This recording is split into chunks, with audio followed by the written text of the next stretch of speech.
Grabe yung taas ng lagnat ko yun sa oras na to. Grabe yung tignan mo, naka jacket pa, tapos nakapantalon na itim. Grabe kasi taas ng lagnat ko eh.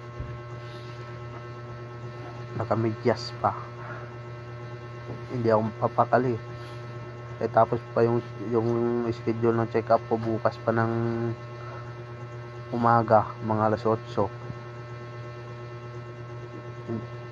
Dapat nga na check up na sana ako kanina eh, kaso pina-schedule ulit ako ng bukas.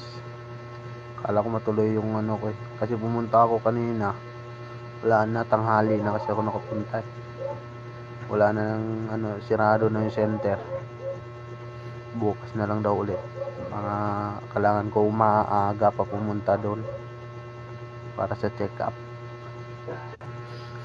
Grabe yung ko yun. Grabe yung singaw ng init sa katawan. Wala na rin ako ganong kumain, wala pa panlasa. Grabe yung sipon. Tapos nasabayan pa ng tonsil, masakit. Sa siguro yun, sa init, kaya namamaga yung yung tonsil. Habit talagang ng ko yan. Tingnan mo naman yung nangyari sa akin. Yung mukha ko nga parang hindi na ma-drawing sa eh. Sobrang namumula na eh. Pulang pula eh. Wala eh, ganun talaga. Bumili pa ako ng gamot. Yung binili ko na gamot lang, Biogesic. Bumili ako ng 1 piraso. Pero muna tayo ng gamot. Parang babagsak na ako dyan eh. Hilong-hilo na ako eh.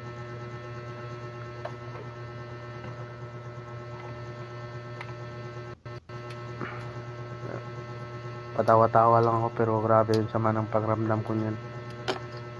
Wala eh. Walang mag-aalaga. Ganun talaga. Ako lang mag-isa. Kayaan mo na. Kaya yan. Kailangan natin bukas. Sana nga ma-check up na ako bukas para ma-resetahan ako ng gamot. Para mabili ko lahat. Wala, ganun talaga ang buhay.